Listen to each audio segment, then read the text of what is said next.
Good day, everybody, and we are yet again meeting together to learn some more physics. So today I'm going to actually be looking at the multiple choice section, and this is a very interesting multiple choice question. In fact, this is from the Mpumalanga paper that we've been busy with. I thought I'd leave the best for last, I've answered all the other questions. Yeah, so maybe a few mistakes here and there in terms of our calculations. Hey, you guys, please forgive when one makes mistakes, okay? It happens to the rest of us. But yeah, if you haven't subscribed, please just make sure that you are part of the family. And for those of you that need assistance with mathematics or physical science, please don't hesitate, touch that dial. In this case, you can reach us on the email info@mlungisinkosi.co.za.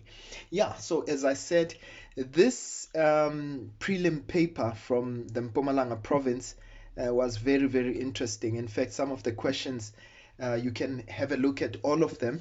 They're very good to, just for revision purposes. This multiple choice section, honestly speaking, I have to give it to the examiners, who set this paper. I really think that it was very well structured. So if you don't mind, ladies and gents, I'm just going to take my time because, multiple choice is a very good way of revising.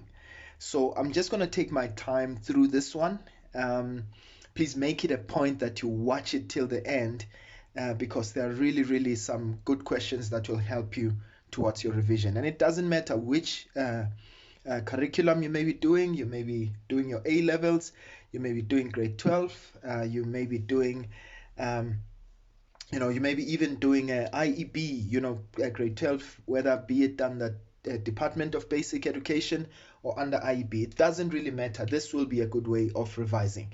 All right, let's get right into it.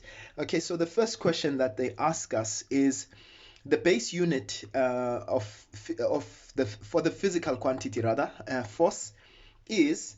Now, sometimes they don't give us units in the way that we usually are used to them, just like in this case. They give us those units for force, and we need to now find out where do we get the correct answer. Okay, so if you think about it, what is force? Well, force is going to be mass multiplied by acceleration, right? So if I take force, in this case, it's going to be kilograms, right? Mass is in kilograms, and acceleration is meters per second squared. So essentially, a Newton is the equivalent of kilograms meters per second squared, right? So obviously the correct answer there should be C, right? That's kilograms meters per second squared. So let's go for the second one. They say a ball is projected. Now I'm going to stay a little bit on this one and just explain some parts about graphs that are really quite important. Okay, so the ball is projected vertically upwards from the roof of a high building. Okay, the ball passes the roof, okay, and bounces once inelastically. So we'll talk about that. So they say it bounces inelastically from the ground and then comes to rest on the ground. The velocity time graph, right, below represents the motion of the ball. Right, now I want to kind of use this question as just a reminder of some of the fundamentals of how to go about tackling questions that have to do with graphs. So essentially, when we're looking at this graph, is exactly what are we looking at, right? Yes, I know it's a velocity time graph, but what's happening there?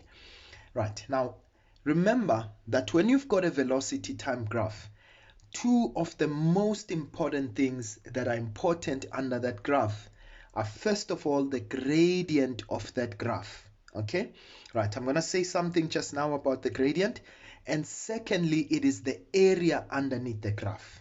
Okay, so first of all, I want you to note the gradient under a velocity time graph is always equal to the acceleration. Okay, So the gradient gives us the acceleration, and I want you to note the area underneath a velocity time graph will always give us the displacement. I don't know why I started there, but I thought it's just important for you to know that. Okay, so remember, under velocity time graph, the gradient gives us the acceleration. Now think about it. In this case, when we're talking about projectile motion, what is the acceleration of an object? Well, definitely it is gravitational acceleration. So look at that gradient. Can you see that it's a negative gradient? So that's the first thing you're going to look at. So that's a negative gradient. And remember that gravity acts, or rather gravitational acceleration, in fact, I'm quite correct. Gravitational force also acts vertically downwards, right? So meaning, in this case, gravitational acceleration is downwards, and I see that the gradient is negative. So therefore, it must tell us that they must have taken downwards as negative. Please note, it doesn't matter whether something is moving up or down, right? Remember that it will always be constantly gravitational acceleration will constantly be acting vertically downwards, right? Now, secondly, something that I want you to note, what I want to do in this graph is, let me try and paint a picture, because where people actually have a challenge on velocity time graphs is because they try to interpret the graph, okay, as a space-time graph, like what happens, when during the motion of the ball. I want you to note, so first of all, it tells us that we must have taken down as positive, as negative, so it means that upwards is positive, and it would make sense. You'll see why. Okay, so look at this. The ball starts with a velocity of positive 20, and look at that. They said to us it was thrown or projected vertically upwards. You see, it starts with a positive velocity, and they told us that it was thrown upwards, and it makes sense as it goes up, right? Remember, as it goes up, what happens to the velocity? It keeps decreasing, right? So if I were to draw the velocity, or rather the trajectory, the path of the ball, in this case, it means that it went up, it reached the maximum height somewhere, right? Okay, see, now I've deprived myself of some space there. I hope you can still understand. Right, so it went up, reached the maximum height, and remember what happens at maximum height. Our velocity is 0 here. Now look at this. The velocity decreased, so meaning this is on its way up. The velocity got smaller and smaller until the velocity gets to 0. So here, this is when it reaches its maximum height. So then what happens? Can you see now it changes? Now your velocity is in the negative, right? So your velocity now, it tells you after maximum height, then it started going down, okay? Obviously, it passed the point of departure. How do I know that? Because if I look at that, the final velocity that it reaches was minus 23, yet it left at 20. Now remember, if it left, the thrower's hand at 20 meters per second, I want you to please remember this, okay? So upon its return, when it passes the point of throw, the point from which it was projected from, right? Remember that the velocity now will also be negative 20. Okay, and I'm saying negative because remember we've taken up as positive, so meaning that coming down is negative. So in this case, it means at negative 20 somewhere, right? Then I know this is the point where it was passing the point of throw, and then the velocity increased, so meaning just before it touched the ground. Now please, I want you to note this. It's at this point here. So the velocity is increasing, but in the negative direction. If you think about it, this value is getting bigger and bigger, right? In the negative direction. And at time 4.4, it reaches the ground. Now, please, I want you to note. Now, two things happen when it reaches the ground. First of all, it will reach the ground with a velocity of 23.6. That's what we're given, right? Negative 23.6. Why did we say negative? Because it means that we've taken down as negative, up as positive, right? But then it bounces. Now, please, I want you to note this. At this point here, it rapidly changes velocity. From being negative, the velocity changes and becomes velocity W. Okay? So meaning it arrived on the ground at velocity minus 23.6. Now then it leaves the ground with velocity W. Okay? That we don't know. We'll get to the point where we answer the questions, right? So it left the ground, okay, with velocity W, and then what begins to happen? Once again, it leaves the ground. What happens to the velocity? The velocity starts decreasing once again. It reaches maximum velocity. Now, went up, velocity starts decreasing again, okay, and it reaches maximum height. Okay, so it reaches maximum height at that point there at 6.5 seconds, right? And then what happens? Again, it now becomes negative, meaning in this case, it is falling. So it's going in the negative direction. The velocity is increasing, going down. And then, now, I want you to note, from the point when it was leaving the ground, until it comes back. Now let's label them so that it's easier. So let's call this point A, let's call this point B, point C, point D. Let's say E is when it left the ground, F and G. Now I want you to note this. At point G, point E and point G are exactly the same point. So what does that tell us? The speed with which it left the ground here should be exactly the same as the speed when it returns to the ground. Why? We call this a time symmetry, just like when I was telling you between A and C, right? Between E and G, in this case, it would be exactly the same thing. Now look at this. So I've got my W there, but then it returns to the ground at X, right? So we need to find out what that what that velocity is. However, what this tells me is that both W and X are exactly the same speed. Okay? However, the difference is, of course, it will be their sign. Now, if I look at the options there, they say which one of the following represents the possible values of W, X, and Y. So W and X should be exactly the same value.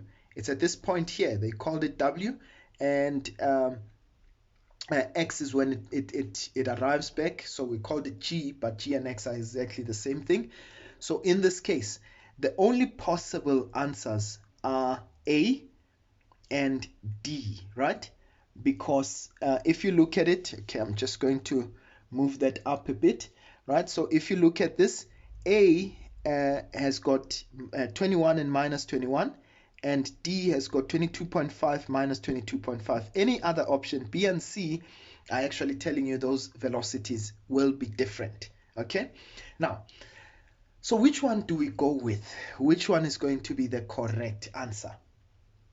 Okay, so if I look at that, whatever W is, it must be greater than 20, and both of them are greater than 20, right?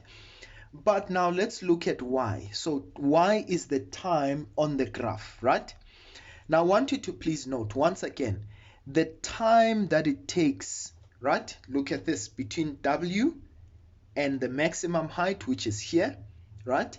And in this case, the time that it takes from when it left the ground to the maximum height would be the same as the time that it takes from the maximum height back to the ground, okay? Because if you think about it, the displacement going up, or rather I should say the distance going up should be the same as the distance going down, and so is the acceleration the same, which is gravitational acceleration.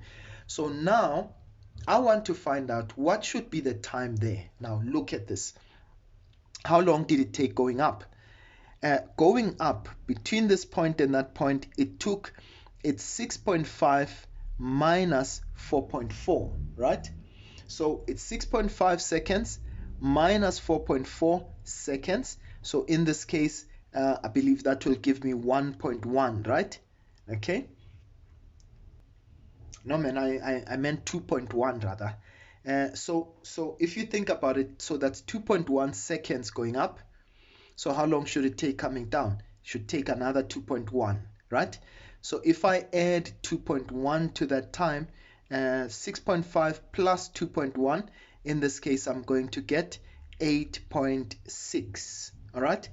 And so when I look at this, the time of 8.6, okay, so remember our options were between these two, right? So in this case, this tells me the correct one must therefore be A. I hope that makes sense. That made sense, ladies and gents. So I want you to be able to interpret the velocity time graph and be able to interpret it back to the scenario of what's happening there. I hope I've been able to do that in a very simplified way that it's able to assist you. All right, now let's move on to the next question. Okay, right, so let's take the next question. So they ask us, okay, I'm just going to adjust that a little bit. Okay, so here we are given so we're given a question about a rocket that is launched from the surface of the Earth with diameter d, right? So they say the gravitational acceleration of the rocket at a distance d above the surface of the Earth is. Right, now we need to choose amongst those options, okay? Right, just stay with me a little bit and let's try and answer this one together. So remember, how do we quantify gravitational acceleration, right? In relation to, the mass of the Earth and the distance or the radius of the Earth. Now note, if this is our Earth, okay, this is what they gave us. They said the diameter of the Earth is d. So remember, when we calculate in Newton's law of universal gravitation, right? We say, well, when we want to find out what gravitational acceleration is, okay? Right, I'm going to do the following. So gravitational acceleration would be equal to, by the way, you're given this formula. It's going to be G, the mass of the Earth or the mass of the planet, whatever it is that you're on. So the mass of the planet divided by the radius of that planet squared. Are you with me? Now note, what did they give us in this question? All right, they gave us the diameter. They gave us the diameter of the Earth. And so the diameter, how do we relate radius and diameter? The radius would be the half of the diameter. So in this case, if I wanted to find the gravitational acceleration of the Earth, it's going to be G, the gravitational acceleration, universal gravitational constant, the mass of the Earth, right, divided by, in this case, what would be our radius? It would be d over 2. So it means that it would be d over 2, right? Please note, squared. This is how I would calculate the gravitational acceleration for any object on the surface of the Earth. Okay, so here's our rocket when it was still, I know it doesn't look anything like a rocket. Okay, so when it was still on the surface of the Earth, this is the amount of gravitation that was acting on it. So let's try and simplify that. So this becomes G, the mass of the Earth, divided by d squared over 4, right? So in this case, let's try to simplify that. Obviously, I want to get rid of what is in the, the fraction that's in the denominator. So what I do is just multiply by the inverse. So this is 1 over 4. I'm trying to get rid of that 4 there. So it means I have to multiply by 4 over 1. But remember, what I do at the bottom, I need to do at the top. Okay, so 4 over 1. So this will cancel, this 4 will cancel that one, so I'm left with d squared. So 4 over 1 multiplied by g, this will give us, so it means that g, sorry about that, so g, the mass, the distance of the earth in this case would become, right, so here it is, I'm just going to write it down there. So g would be 4g times d, sorry, times m, okay, divided by d squared. So that's 4gm multiplied, divided by d squared. Now, so now they take the rocket. As I said, ladies and gents, allow me, I'm going to actually take my time so that you can actually benefit from these questions, right? Now they take the rocket, and what do? Now the rocket is no longer on the surface of the earth. Now the rocket is a distance, okay? It's a distance d from the earth. So there's our rocket there, okay? So there it is, flying, but it is a distance d from the surface of the earth. Now keep in mind, whenever you calculate gravitational acceleration, okay, you always relate the distance from the center of the object to the center of the earth, or from the object's centers. Now in this case, we want to find out what is the gravitational acceleration. Remember, when it was on the surface of the earth, this is what we got. But now when it is away from the surface of the earth, what would be the new acceleration? All right, so let's call it a different name. So we would say, let's call it gx. Let's say this is a point x away from the surface of the earth, right? So let's say at a point x, what would be the gravitational acceleration at point x? So it would be, now I want you to note, the distance is d, but remember we also have, this is the distance from the surface of the earth, but we also have a distance of d over 2, right? So it means the distance there is d plus another d over 2. So in this case, gravitational constant, right? Universal gravitational constant remains the same. The mass of the earth remains the same, divided by, now what is the distance? It's going to be d plus d over 2. And you'll note, in this case, it's 3 over 2 d. So it's 1 plus 1 over 2. So 1.5 in this case would be 3 over 2. But remember, you still need to square this. Okay? So now, what are we going to have ultimately? So I want to relate this new gravitational acceleration to the old one, which is this one. Okay, so I'm going to say, well, let's try and simplify it. So that's going to be gm over, that's 9 over 4 d squared. Now, once again, I want to try and simplify this. Okay, get rid of the fraction that's in the denominator. So I'm going to multiply by 4 over 9. Okay, but remember what I do at the top, at the bottom rather, I need to do at the top so that there's no change, right? So I multiply by 4 over 9. Why? Because I want to get rid of those, right? In this case, so what am I left with? I've got 4.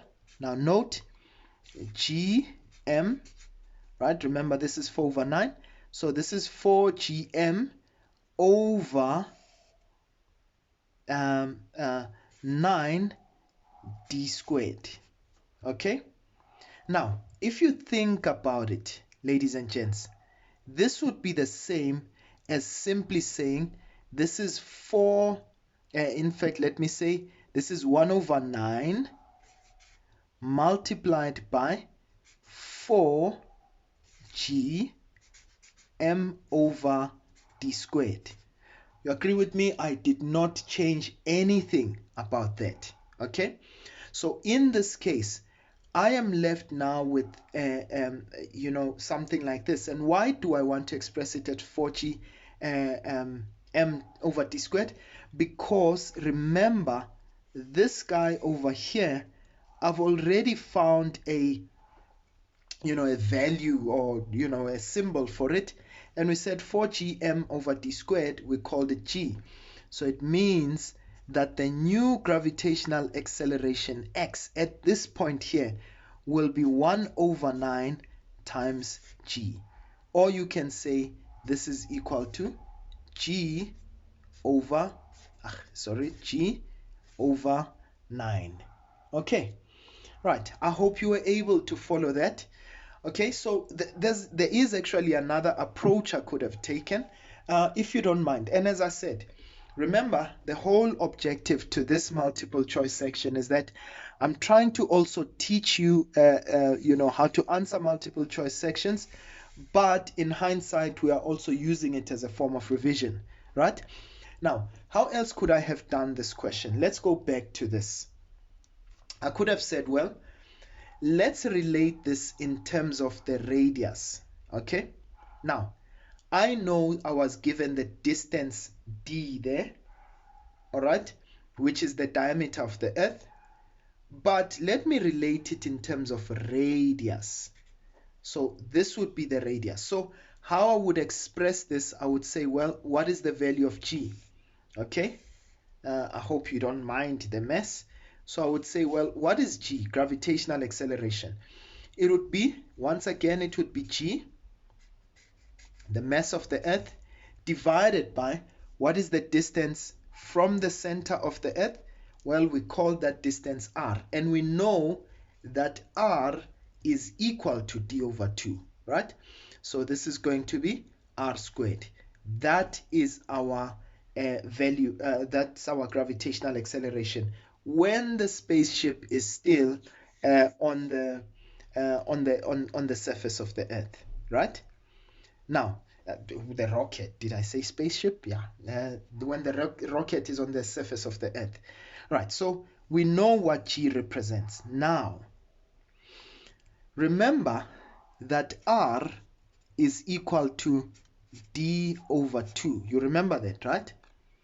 But then let's express d in terms of r. So it means that d is actually equal to 2r. So I want you to note, now they say to us that the rocket is a distance d away. Now let's express d in terms of radius. So it is a distance 2r away. Now note, it means here we've got our distance r from center to surface, right? And then we've got another distance d, but we know that d is equals to 2r from the surface to the center of the rocket. Okay, so what is the entire distance in terms of r to the center of the spaceship? It's actually r plus 2r, which is 3r. So it means that gx would be now g, the mass of the earth, divided by what is the distance away from the center? It's 3r.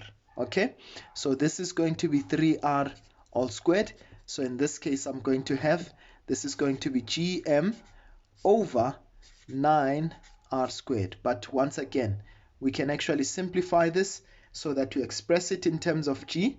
Okay, so gx would actually be 1/9, okay, multiplied by g m over r squared. Can you see we didn't change anything? This multiplied by that would be exactly the same as that whole thing there. So it means that this is 1/9. Now remember, what did we express this as? We expressed it as g. So as a result, we still get to the same result, which is g over 9. So if you think about it, the correct answer there would have been D. Okay, right, I hope that you could understand that. All right, so let me do this. Let's just have another page, right? I hope that you could see. So we said in this case our 1.3, the value there, or rather the answer should be D. Okay, that's the correct answer for this option. Okay, right, now let's go to the next ones. And what I'm going to do is I'm just going to try and clear this out so that we can start on a fresh page. Now, let's continue with the rest of the questions. So let's go to question 1.4. Very interesting question, as I said. I really loved, this multiple choice section. They said two identical trolleys, each having a mass m, are placed against each other. All right, a block of mass m is placed on top of trolley B, as shown in the diagram below. A massless compressed spring is placed between the two trolleys, right? Now they say when the spring is released, trolley A moves to the left. So this trolley moves to the left with a momentum P, right? Now they say the momentum of trolley B with the block on it in terms of P is. Now, I know that most of you were probably going to say, well, obviously, if I look at that, that's twice the mass, twice as big as that. So it means that the momentum should be less. Now, please be very, very careful. Let's go back to what we remember. What do we know about principle of conservation of momentum? Linear momentum, right? It says in an isolated system, the total linear momentum is conserved, right?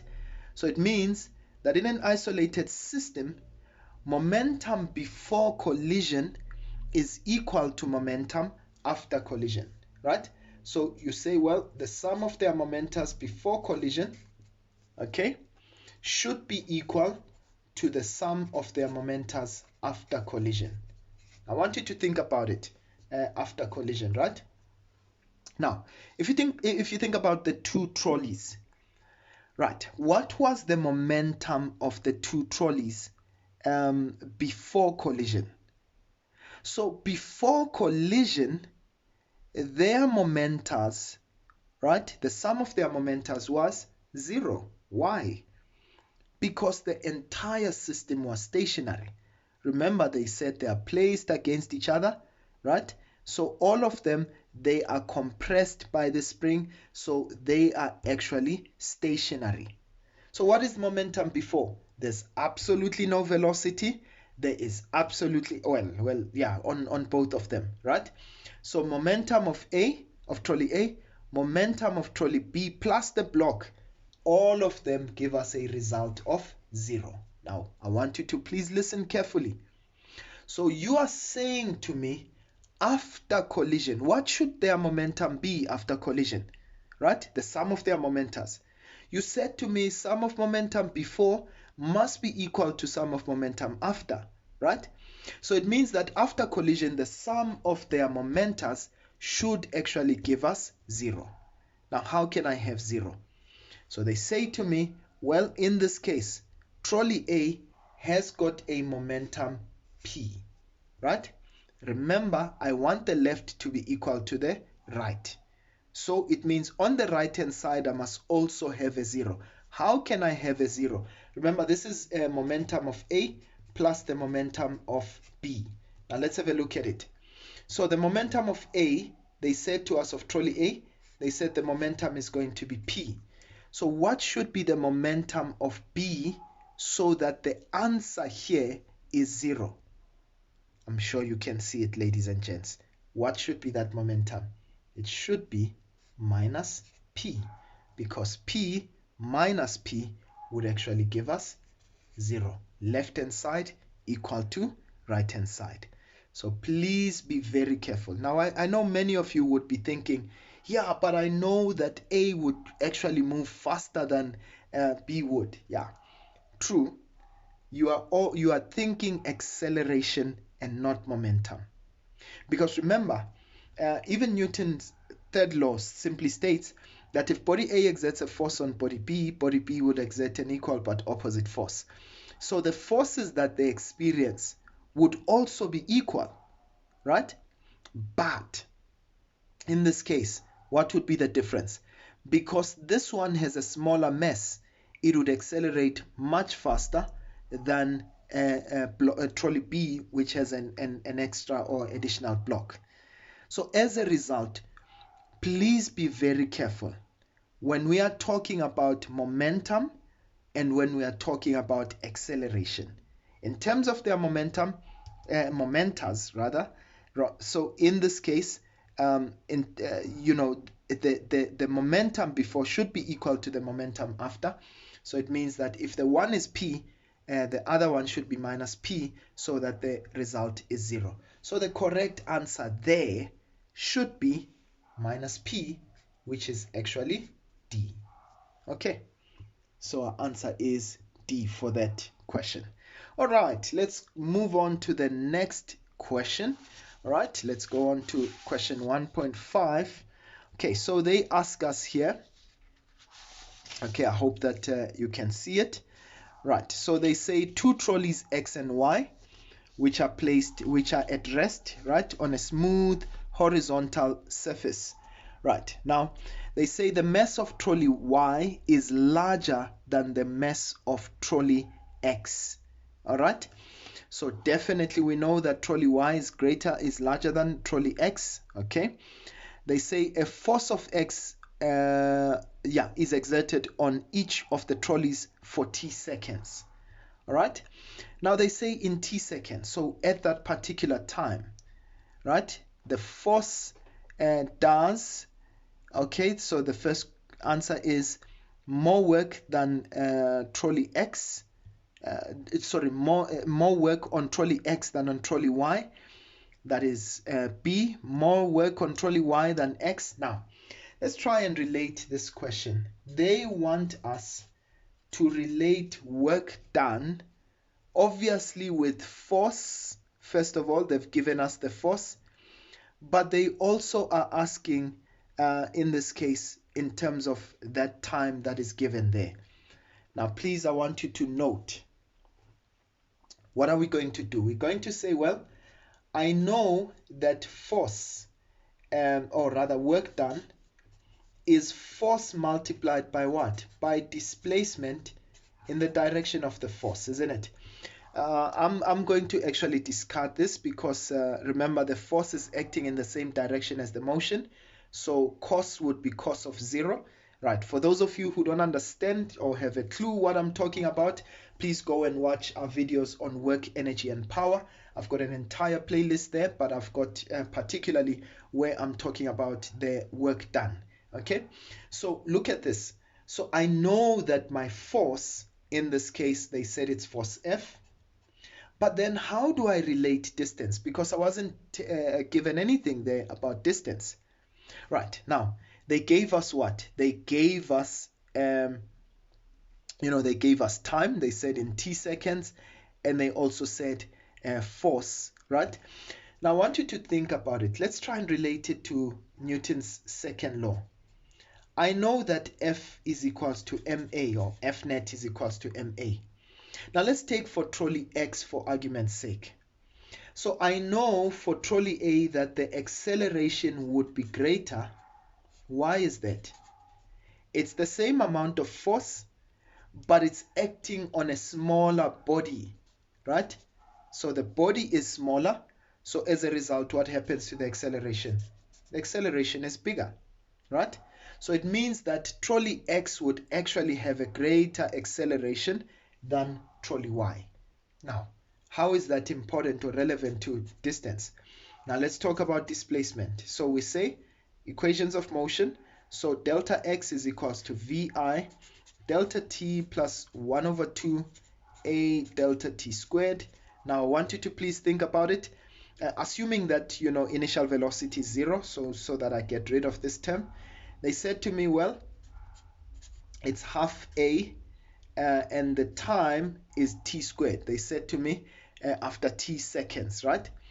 Now I want you to think about it. What did we say about acceleration? We said acceleration for trolley X is much bigger, right? Why? Because it has a smaller mass, right? The time is the same. So what do I know about the distance covered by trolley X, right? Trolley X.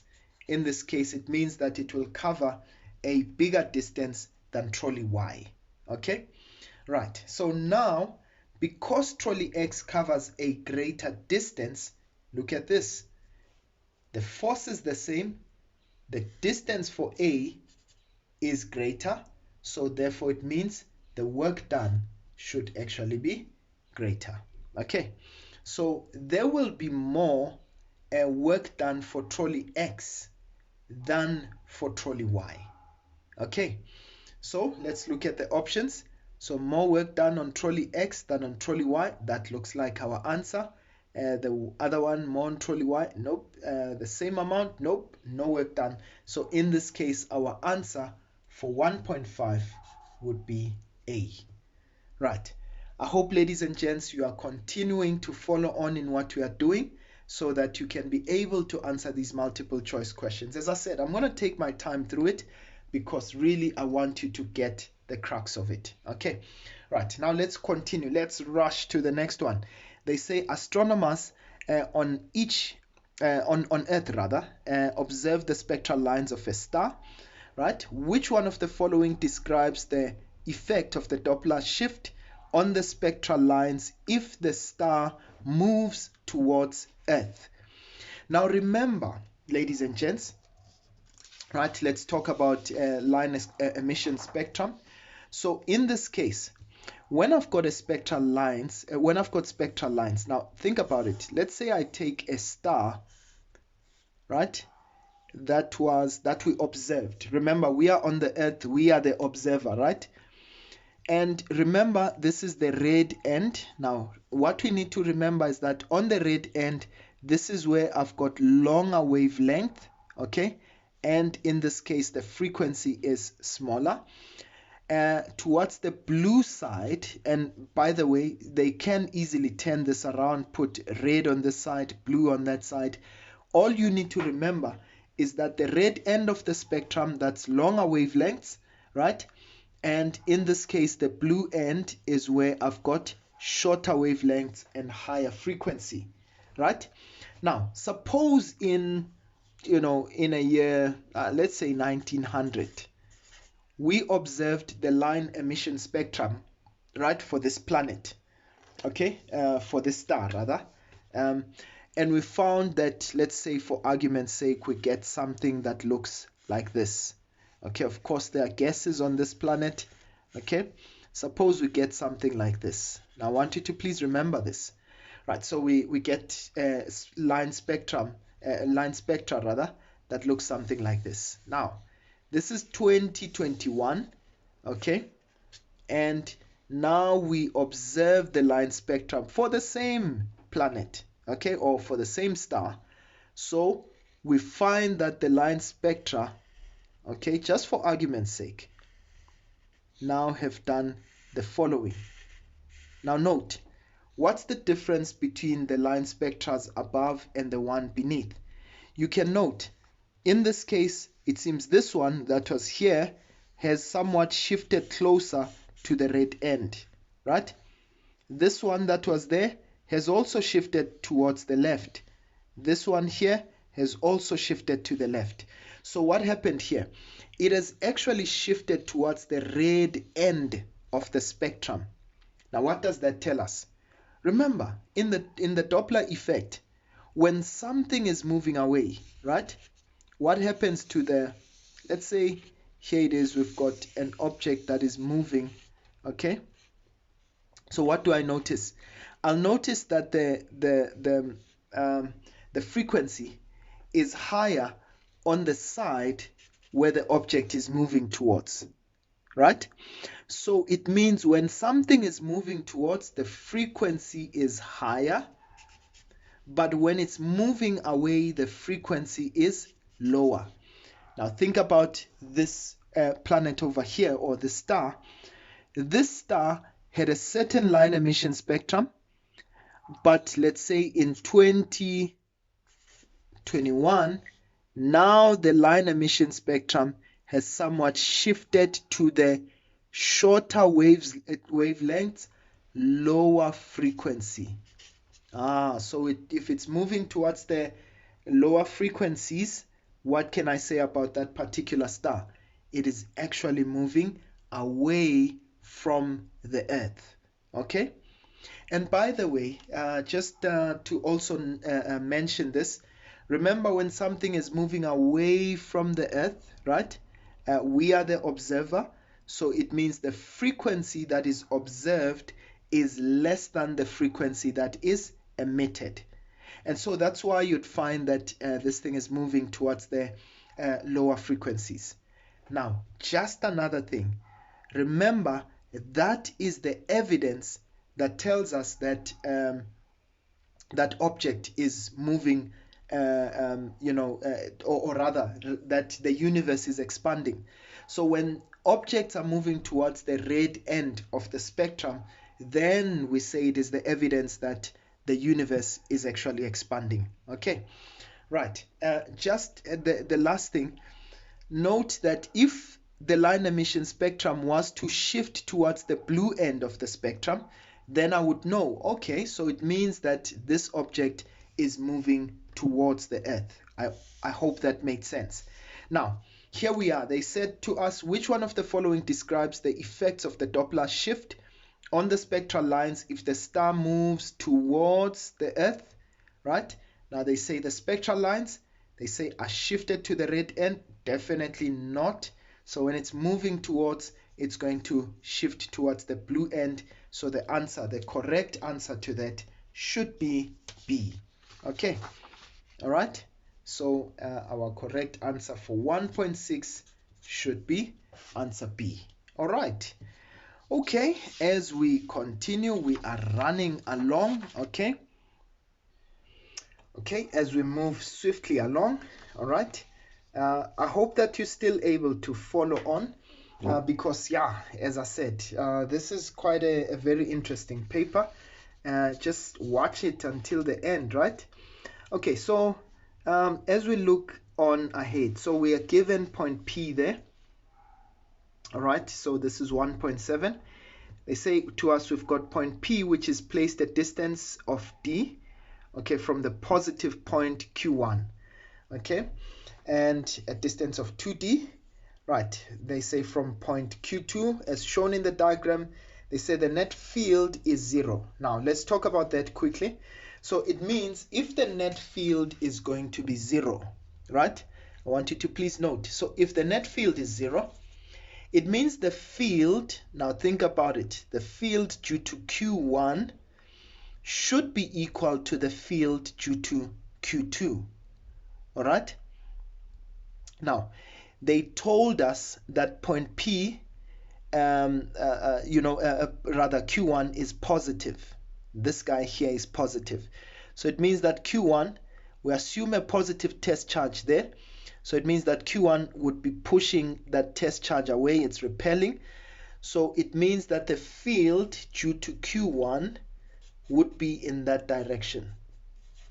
Okay? Right? So this would be the field due to Q1. But because they tell us that the net field is 0, so it means that the field due to Q2 should also be in the opposite direction. So this would be the field due to Q2, right? And it must be opposite. So it means this field and that field must give us a net result of 0. So it means that these two fields must therefore be equal. All right? So now I want you to note the field due to Q1, all right, would be, if the charges were the same, the field due to Q1 would be greater. Why? Because remember that electric field is inversely proportional to the distance, right? So the bigger the distance, the lesser the electric field intensity. Okay, so in this case, what I do note is that if I were to take the field due to Q1, right, at face value, I would say the field due to Q1 would be greater than the field due to Q2. But because they've told me that they are equal, what does that mean? It means to make up for this distance, for the longer distance on Q2, we therefore need to make the charge of Q2 to be larger so that it compensates for the fact that the distance is smaller. Okay? So as a result, it means that Q2 first of all should be positive so that it's the field is in the it's in the opposite direction, Q2, It's going that way, so it should be repelling P, right? A positive test charge. And then also it means that Q2 must be greater than Q1. So I would actually choose A as my option. So it means 1.7. We're going to take A for our final answer. I really hope that that is quite helpful, ladies and gents. I'm taking the time to go through this so that you can be, at the end of the day, able to answer these multiple choice questions with ease. Right, now let's take 1.8. They say which one of the following graphs correctly represents the relationship between the electric power, right, in an ohmic conductor and the potential difference across the conductor. Now, we want to relate power against voltage. Now, I want you to please listen carefully. All right? I never say that unless it's important. Okay. Now, I want you to please listen carefully. In this case, what we simply say is that if you look at power against voltage, now, you can easily say, well, if I take power, it's V times I. But remember, for me to draw a relationship between two things, I must have a constant. Because I've got an equal sign there, I must have a constant. But note, I can't say power is directly proportional to voltage here. Why? Because current is not constant. The moment voltage changes, current also changes. Okay? So I cannot relate power and voltage on that basis, right? So as a result, let's find another relationship between power and voltage. So I know that P is equals to V squared over R. And I know resistance is constant, right? So you can also put it this way. It's 1 over R multiplied by V squared. P is 1 over R times V squared. And in this case, is 1 over R a constant? Definitely, because resistance remains constant. So what would be the relationship between P and V squared? So think about Y is equals to A x squared. And note this is a constant here. So what type of a relationship is that? So in this case, it would be a parabolic relationship. So in this case, P against V squared, if we are going to draw P against V, it would definitely be a parabola. Just something to note, note that if they had asked me to draw P against V squared, it would actually be a straight line, because anytime I draw a relationship between something and what it's proportional to, you'll note that P is directly proportional in this case to V squared. So anytime I draw a relationship between two things, the dependent and what it's proportional to, I will always get a straight line. But they didn't say V squared, but they said P against V, and that's why it should be a parabola. So the correct answer there should be D. All right. Okay, we are moving swiftly along. Okay, so let's take the last two questions. Okay, so the last two questions, when we look at them, let's see if we can squeeze them in here. Right, I'll just put it there. Right, they say in the circuit shown below, all resistors and cells are identical. Okay, they say the internal resistance of the cells are negligible. Okay, so there's no internal resistance in this case. They say which one of the following gives the correct comparison between the ammeter and the voltmeter readings? Okay, now first of all, it doesn't matter what value you'd want to choose, right? So first of all, I can see how this battery is, how this resistor is connected to the voltmeter. Of course, they're in parallel. Okay, but if you note there, that's in parallel to that, that's in parallel to that. So if, let's say, this guy was supplying 12 volts, the voltage there should be 12 volts. There's no other resistors in series there, so the voltage should be 12 volts, and so this guy should read 12 volts. I'm just making an example with 12, right? So say we take that one and we say, well, 12 volts there. How are these connected? In parallel, right? So in this case, what would be the voltage? it would also be 12 volts, right? Because they are connected in parallel. Remember we said resistors in parallel have the same voltage, okay? Right, and then so it means that V1 and V2 should actually be the same. So that tells you between my two options, I'm going to take either A or between those two, A or C, right? Now let's have a look at this one here on current. Now remember, the total current would pass across there, right? Okay, on that resistor. But now notice, if let's say our current is A, what would happen to the current when we now have two resistors in parallel? Well, the current would definitely divide, okay?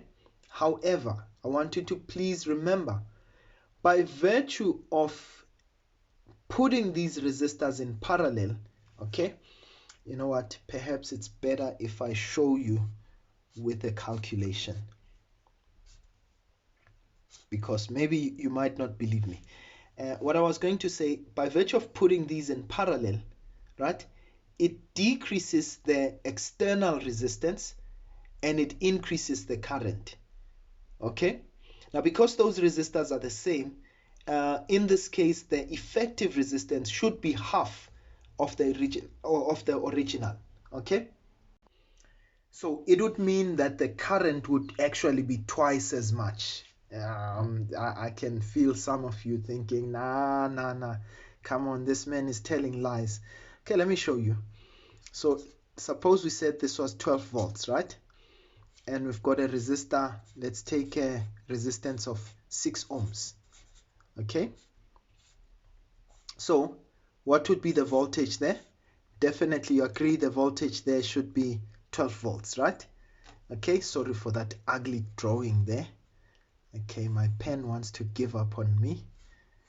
All right, so the voltage there should be 12 volts. So I know that the voltage across the 6 ohm resistor should be 12 volts. And I know in this case, to get the current, that say I is equals to V over R. And so it would be 12 over 6, right? Which is 3 amperes. So I know 3 amperes, listen to me say 3 amperes, 12 over 6, which is going to be 2. So it would be 2 amperes that are passing through the 6 ohm resistor. But now I want you to note, the moment I can connect the very same battery to two 6 ohm resistors, remember they said they're identical, right? So I'm going to now connect it across two resistors which are 6 ohms each. So what should be the effective resistance, right? So now the effective resistance in parallel, remember you say 1 over R parallel, that's 1 over R1, so that would be 1 over 6 plus 1 over 6, and we'll get 2 over 6, and ultimately R parallel would be 6 over 2, which is 3 ohms. Now remember, our effective initially was what? 6 ohms. Now our effective is what? 3 ohms. Okay, so what would be the value of the current? It means now we've taken these two resistors, we've made them into one. Okay, so it means our current is now going to be V over R. You're going to say 12 over 3, and your total current is 4 amperes. Can you see that? Now think about it. Now we've got 4 amperes that are going into that node there, and they are going to divide. But how are they going to divide? They're going to divide equally. So note, the current that passes there would be what? Out of 4, equal if they're shared equally. So it's going to be 2 amperes there, 2 amperes there, right? So current A1 and current A2, look at this. All right, I know that doesn't look like a 2. That's 2 amperes. So note the current would actually be exactly the same, the current that passes there and the current that passed when we had one resistor. So the correct answer there should be A. All right, so our 1.9 should actually be A.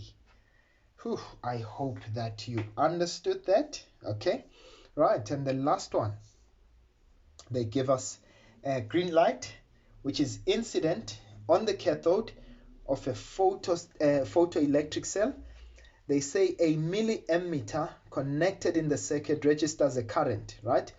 They say the green light is replaced with blue light with lower intensity. Note that. How does the number of photoelectrons released per second and the speed of the electrons change when blue light is used? Now, first of all, I want you to note, again, we're going to go to our visible spectrum, right? So in the visible spectrum, I know I've got Roy, G, Biv, right? So they are replacing green light, first of all, with blue light. Remember that when I go towards the blue side, frequency is increasing that way.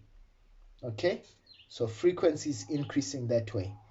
So in this case, what this means is that when I replace green with blue, I'm replacing with a color that has a higher frequency. And remember that E is equals to HF, that's Einstein's formula, right? So in this case, it says, if I want the energy of a photon, it will be H, right? Planck's constant multiplied by the frequency. But because I'm using blue light this time, the frequency is higher, so it means that the energy is higher. And the higher the energy, the higher the kinetic energy of the electrons, or in this case, the higher the speed of the photoelectrons. Okay, of course, assuming that the work function is the same. So in this case, when I use blue light, my energy would increase, and so as a result, the photoelectrons should also have a greater speed or an increased speed. So my answers are between this one and this one when I look at the speed of photoelectrons. But they said to us we used lower intensity. Now please keep in mind, when we talk about intensity in the photoelectric effect, the intensity affects the number of electrons emitted per second. Note, when I've got lesser intensity, lower intensity, it means that the number of electrons per second will actually be decreased. Okay? Right? If you don't understand what I'm talking about, please go and check out our video on the photoelectric effect. So in this case, it means I will have a lower number of electrons per second would decrease, and as a result, my correct answer there, I know it should decrease and that should increase. So the correct answer for 1.10 should actually be C. I hope that makes sense, ladies and gents. Sorry for writing in such a horrible way. Okay, but I hope that my answers, or what I've been trying to explain for the past hour or so makes sense. You know, who knew that you could actually do multiple choice in an hour like that? But the point of it all was that, you know, for me it's important to not just, you know, be haphazard in the way that you answer multiple choice questions, but you should be very, very intentional about it. Okay. You know, there's a correct answer, you know, there's always a correct answer, but obviously you must be systematic. All right. And by the way, please, for those of you who haven't subscribed, please, I'm begging you, please add to our numbers and just make sure that you hit that subscribe button. You know, hit that notification bell just to remind yourself of when we are going to be posting the next lesson and all of that. Okay, but otherwise, from me, it's really been awesome. Please continue to work hard, ladies and gents, and please, we will produce those wonderful results ultimately at the end. From me for now, sharp, sharp.